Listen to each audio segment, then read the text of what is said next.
Welcome to the episode number 15 of the Introvert Biz Growth Podcast, the show where I talk to introverts who grow their business and make a difference. I'm Sarah Zinacroce, happy that you're spending this time with me today.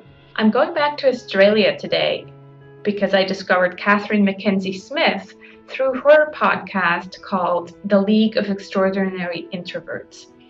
Katherine Mackenzie-Smith is a life and business coach for introverts, assistant life coach trainer, writer, and speaker. As a self-confessed quiet achiever and passion-fueled dream chaser, she's on a mission to empower extraordinary women to step into their quiet power, discover their energetic secret sauce, cut through the noise, and find their own way to shine.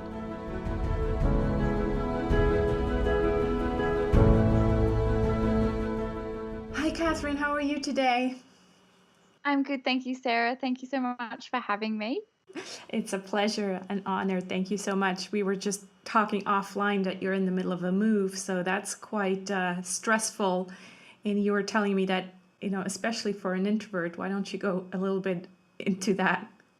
Yeah, so at the moment, I've just moved home to my, hometown in Australia. I was living in Sydney for the last 6 years and have just kind of moved there to work in television, sort of 6 years ago, and have just moved back to my hometown in Brisbane, which is a bit further north, much warmer climate.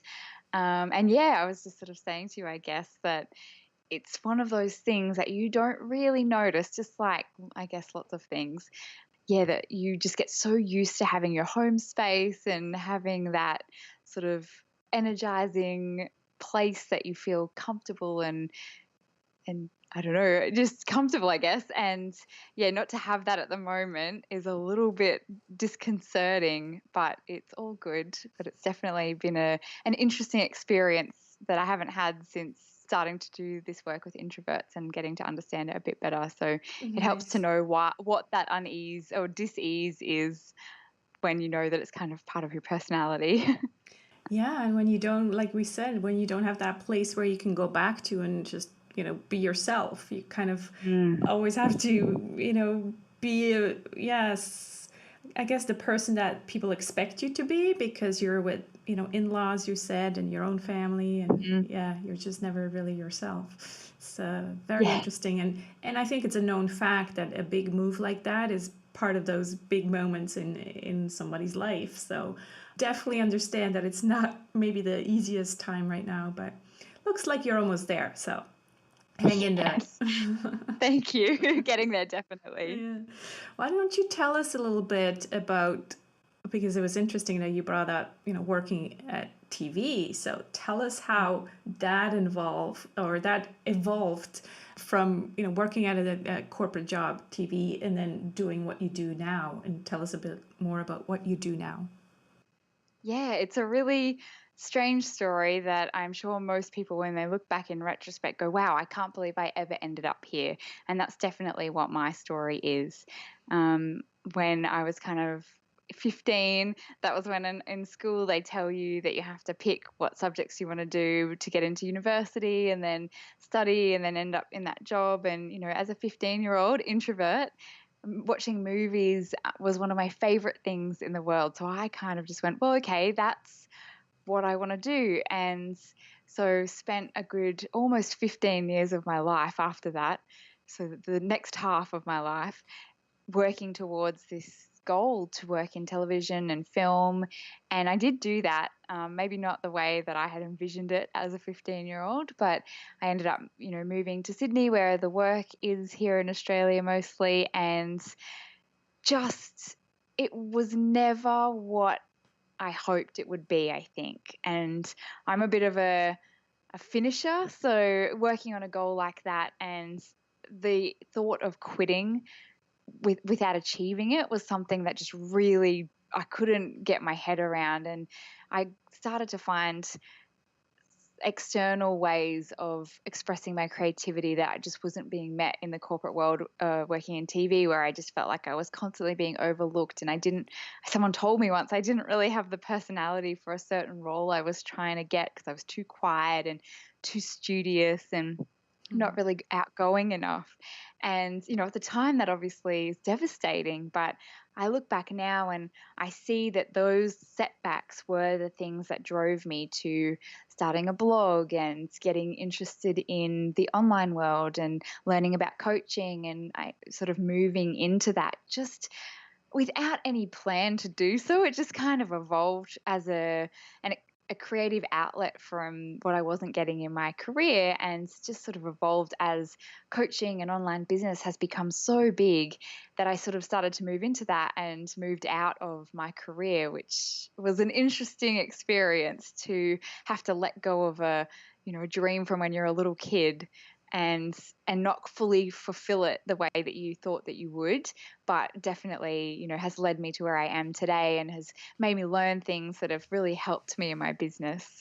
And I guess today, today what I'm doing is really supporting, not unlike yourself, introverted women, business women, not specifically, but mostly, who are just trying to, have maybe gone through similar things to me, where they've spent a lot of their life being told that they're too quiet or not outgoing enough, or being overlooked for promotions or relationships and those sort of things, and have to move past those experiences and not let that become their identity of being overlooked, and kind of find their own way to live and show up in the world and find something that they're passionate about to really be able to shine in their own way. And so that's what I have the pleasure of doing these days. But yes, it kind of evolved out of the most random of starts.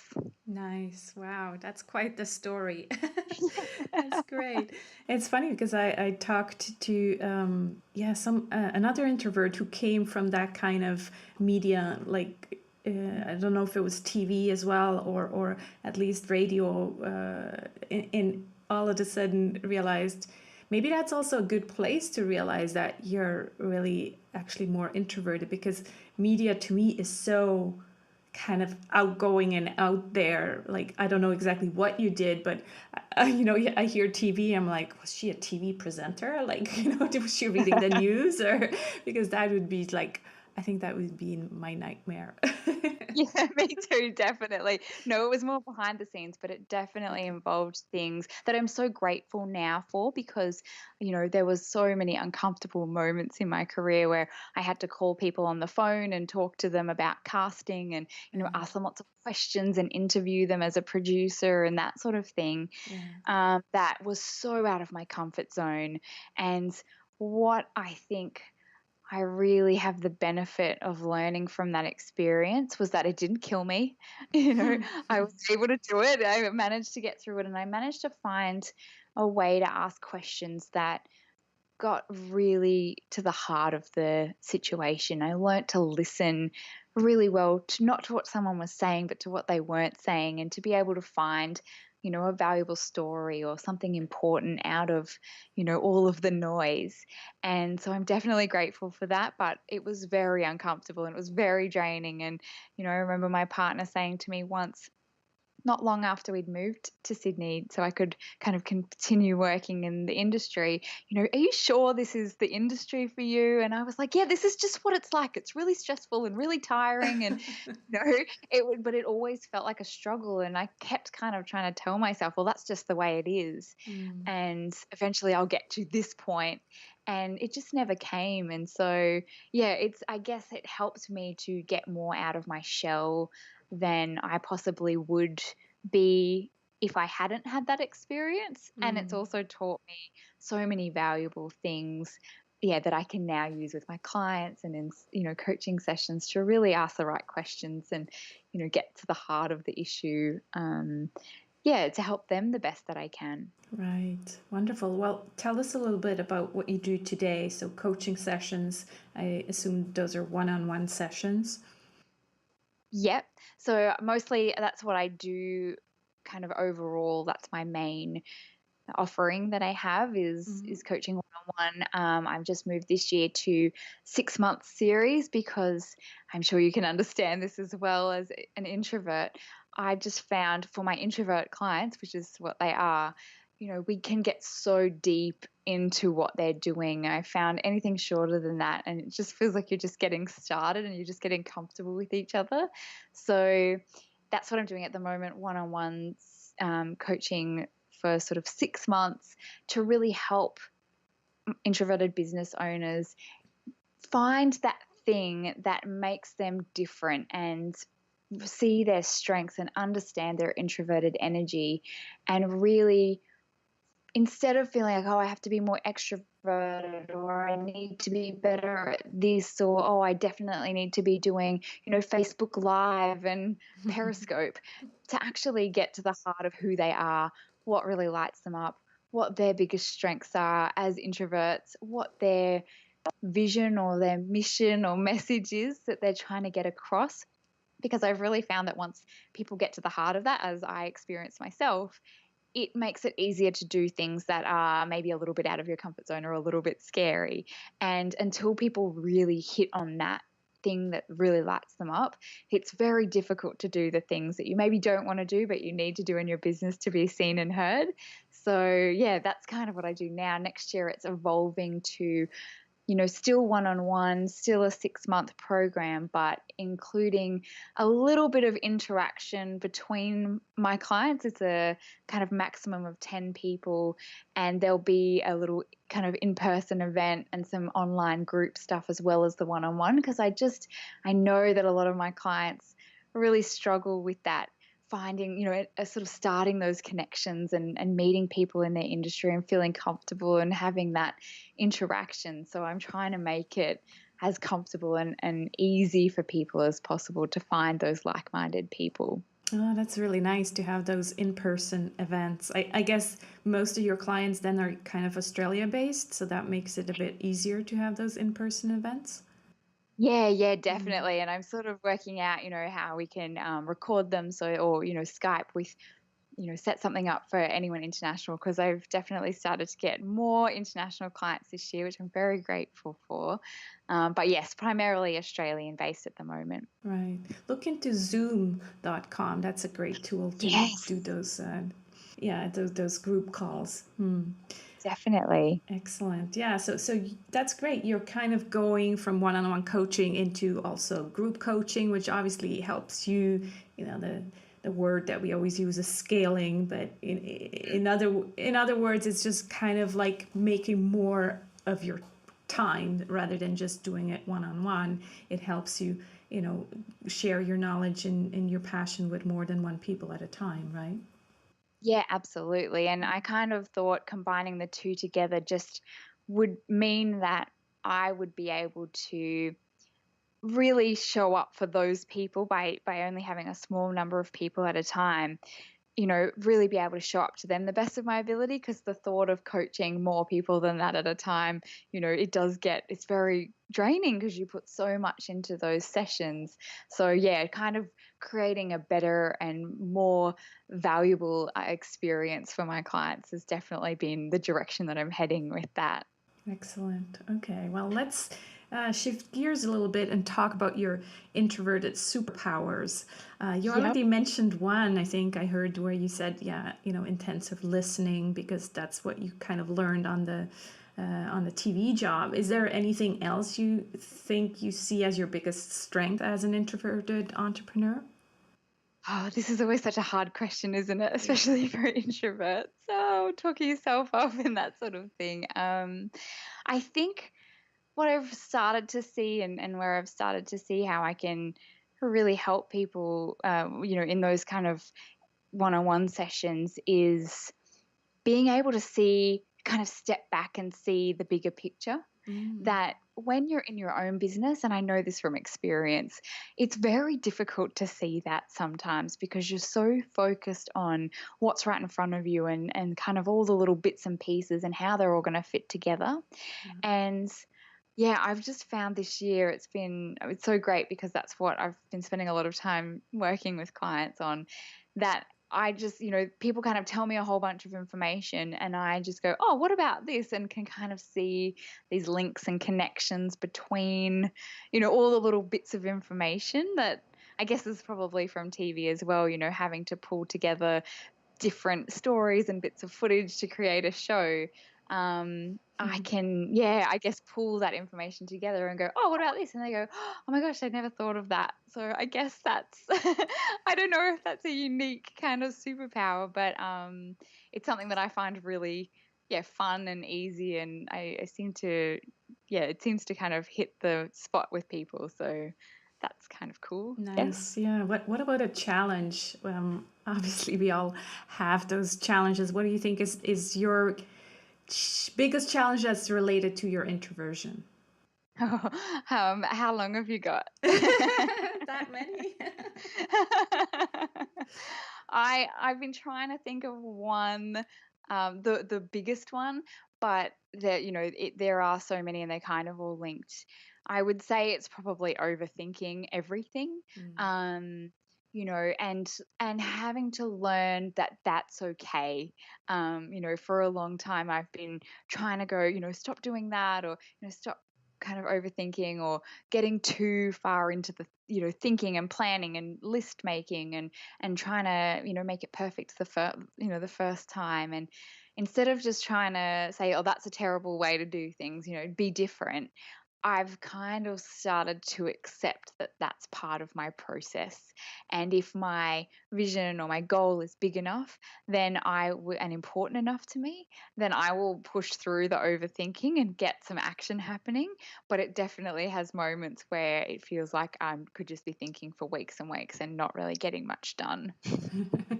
Yeah, I'm totally with you on that one. That I think out of all of them, that's my biggest one too. I mean, obviously, I still don't like networking events, and there's I other just things. avoid them altogether. Yeah, so now I'm only going if I am invited as a speaker. But yeah, the overthinking part is definitely on the top of my list. I think as well, and yeah, like you, I just learned to live with it. And I think what's really been helping me with that is I started meditating about, what is it now? About 3 months ago. So it's still totally new, but already I see such big changes in my life where I realize, when I'm just spending too much time in my head and how I actually can get out of that. I didn't realize that that's possible. So definitely enjoy learning how to meditate, because it's still in the learning process. And I think it will always be something that you just have to, you'll never get there, or I don't know if you will, where you can just say, oh, I'm not thinking right now. So especially as introverts. So I totally understand where you are. And I think just accepting that and seeing it maybe also as a strength, because we will always be super prepared, where extroverts, they're like, whatever, I'll just wing it. And then maybe they'll be unprepared and maybe make mistakes sometimes. So it's it's interesting, isn't it, how we live in our heads even more than much more than extroverts, definitely. Yeah, absolutely.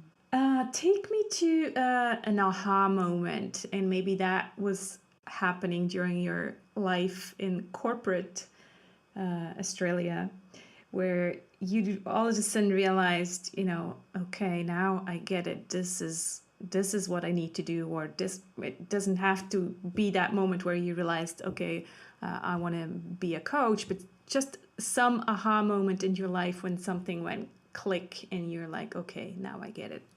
Yeah, it's actually really funny because I had to answer this question about becoming a coach and what made me become one, and I can't actually remember now. I think I actually really resisted it for a long time because, I was just I did B School, Marie Forleo's B School, and, I still didn't have a business. I had just been blogging for a couple of years, and, I don't actually remember having an aha moment in terms of, leaving the TV world and kind of going into the online business coaching world. But the aha moment that I definitely did have was I had been coaching for about a year.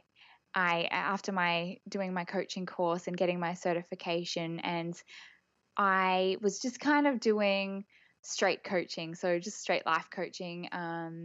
I thought that because I was sort of 27 and going through that time in my life where I was had realized I was following a career I didn't want anymore and everything was changing and I was looking for answers and all of that, that I would just naturally kind of end up working with people in a similar position. And that would be sort of my expertise, and I would be able to help people with that the same way I had navigated it myself. And I did that, I kind of went along thinking that's what it was for about a year, and I never coached one person in that position.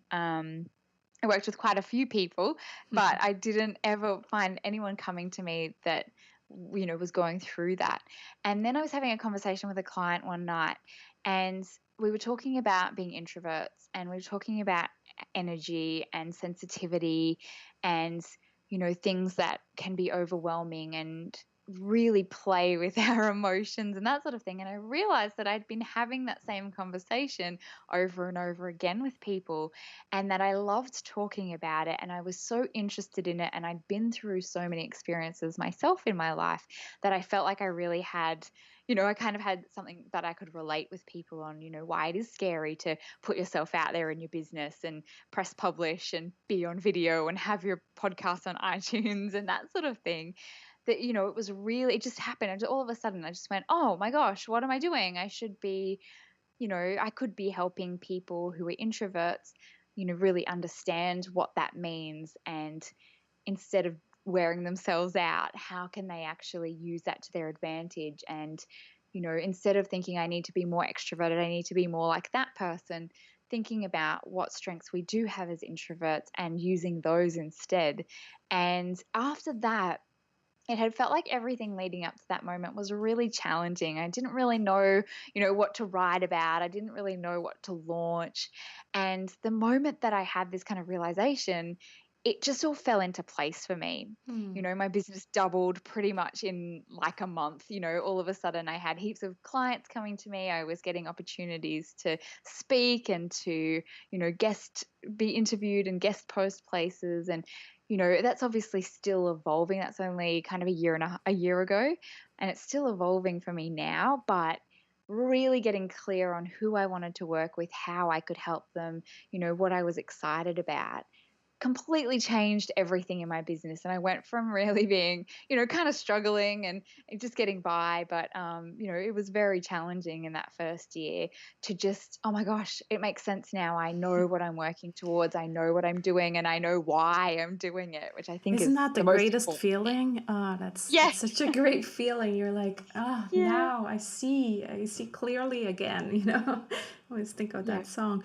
Yeah, the same thing kind of happened with my LinkedIn business. So on the in parallel, I have been running an online business for years now, and it was always kind of like online marketing / small business support / social media. And yeah, a few years ago, I decided, okay, that's it. I'm just going to focus on LinkedIn, and I'm going to help entrepreneurs with getting clients on LinkedIn. And it was a scary decision because, all of a sudden you're cutting out everything else and you're like just doing one thing.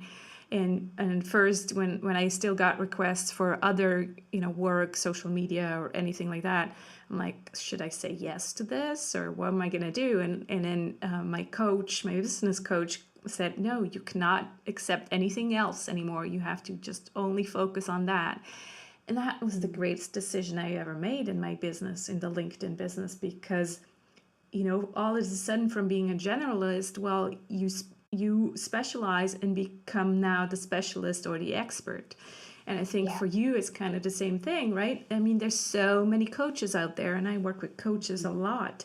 And I always tell them, you need to specialize. Tell me either who you're working with or what, what's your coaching specialty? Because obviously you can also specialize in either business coaching, life coaching, and even in life coaching. I mean, there's so many different areas in life where you could help people with. So I think that's a very important message, is to, clearly, focus on, maybe it doesn't just have to be one thing, but one audience or something that defines you. And I think that aha moment clearly showed you that, you needed to define yourself by being who you are and helping people who are in the same situation.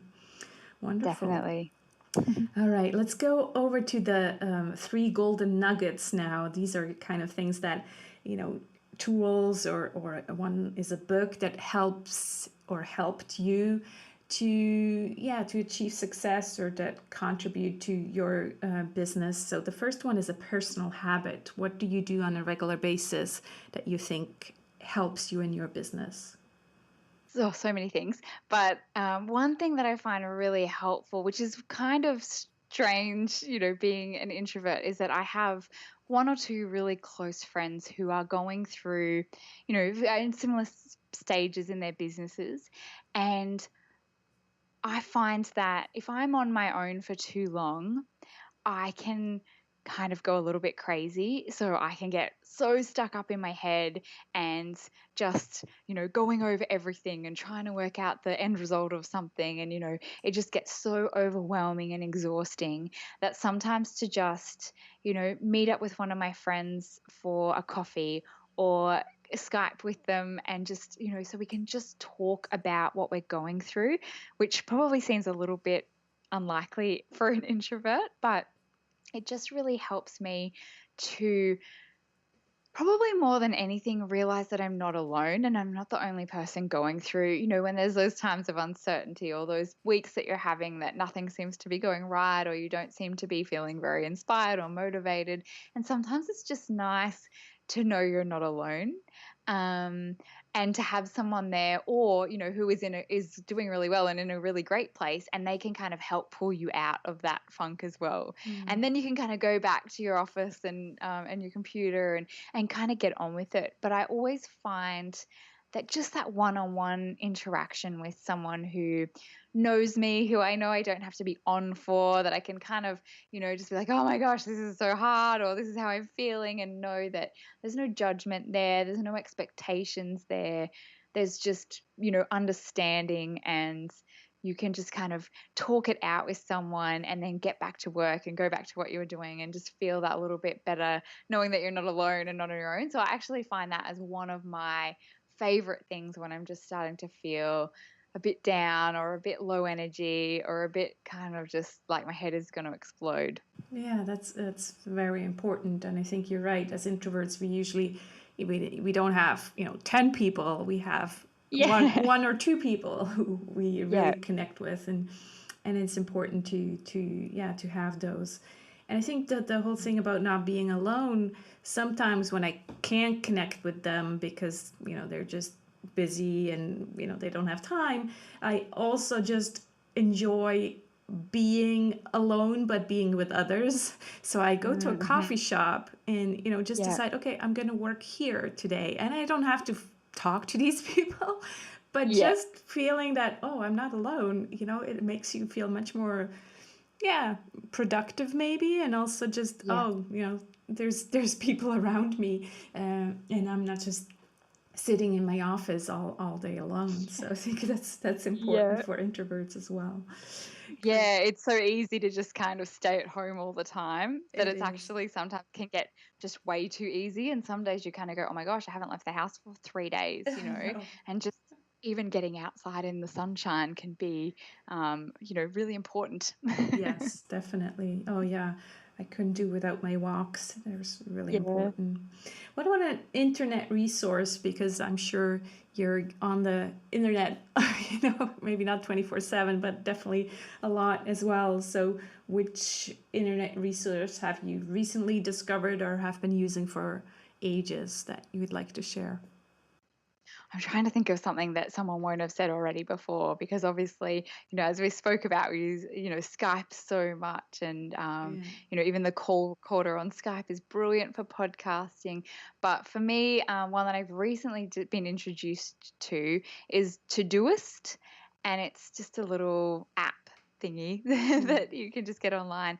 And the best thing about it is I find, and I tell all my clients to do this, and I try and definitely practice what I preach, getting everything out of your head and somewhere in front of you. So I'm mostly a pen and paper person, but Todoist is like a really quick and easy way to just keep track of what you need to do, move things to different dates. If you're not going to do it today and it's not important, you can leave it to tomorrow. Just really kind of manage that to-do list, because when it's all in your head, it just adds to that noise and that overwhelm. So I find just clearing out all the things that you're thinking about. Otherwise, you'll start working on one project and then you're like, oh, and I have to do this and I have to do this, and then nothing really gets done. So I found Todoist is really, really great little program. So is it to-do list or to-do ist? So it's ist, I-S-T, yeah, Okay. without the L. So Okay. I think it's like to-do list, but Okay. they've kind of taken the L out and made it all one word. Okay, just so I do find the link to the app, because I'm sure there's other apps that are called to-do list. So yeah, I can email it to you if you'd like. Great. Yeah. And what about a book? Because I'm sure, well, actually, I'm not sure, but so far, everybody on the podcast always confirmed my theory that all introverts are big readers. So can you confirm that theory as well? Absolutely. And again, I was trying to think, like, everyone's going to have said, Quiet by Susan Cain will have been said before. And I know you've had Beth on the podcast, and I love her book Insight. I found that so helpful when I was starting to learn about introverts and what that means and everything. There's so many good introvert books out there, but I've decided the one that I wanted to share was Big Magic by Elizabeth Gilbert. Yes, that's a good one too.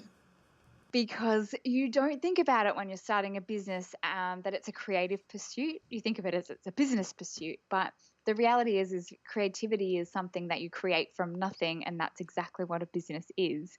And I just think that she has some of the greatest philosophies around creativity, that you don't just show up when you feel like it, that you have to commit to it and you have to, take it seriously. And, she just has, I can't even rave enough about how much I love that book, because it's so good if you're a writer, which I know a lot of introverts are writers and readers. If you're a writer, it's one of those books that is a must read. But to be honest, any creative pursuits, I just think that book is absolutely brilliant. I think it's a very good point to remind us that you don't have to be in a so-called creative business like a web designer or the things that we usually think of, like a painter or things like that. Just as a business owner, you are a creative person, and I think that's very important to be reminded of. Because when I first read about heard about the book, I'm like, yeah, but I'm not a creative person. I'm not, that's not my business model. And then I was like, wait a minute. I create webinars. I have to create art for my blog, and all of a sudden I'm like, oh yeah, it definitely applies to business owners as well. Absolutely. And I think there's, she talks about it in the book that, there's a point for lots and lots of people who are adults now. There's a point in their childhood where they were criticized or told they weren't good enough, and they stopped drawing and they stopped creating in that way, and kind of walk around with this belief that they're not creative people.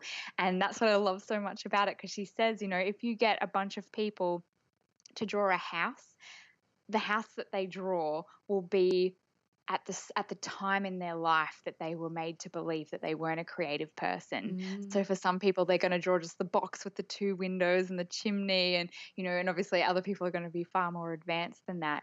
But it's so sad to think that that's even a thing. And you're absolutely right. We are all creating every day, but we have these sort of warped versions of what we think creative is, based on, the traditional artists and that sort of thing.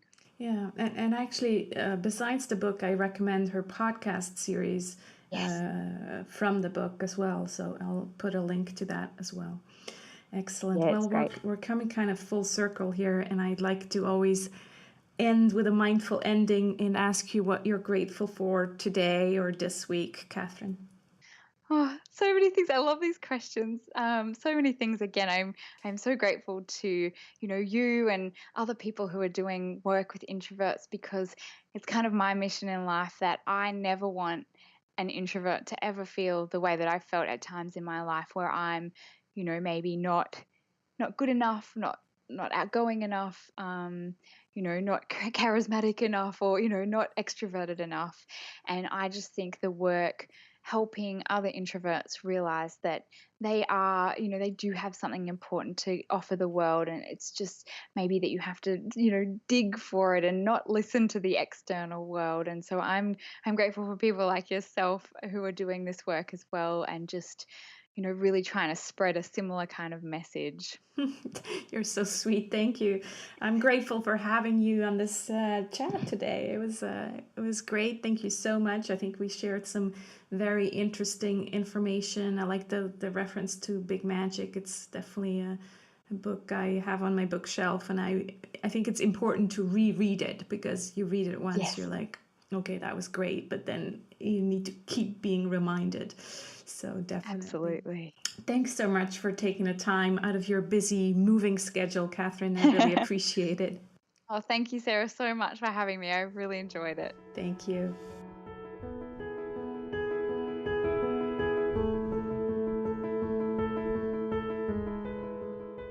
You can find Katherine at katherinemackenzie-smith.com or on Facebook at facebook.com/Katherine Mackenzie-Smith Coaching.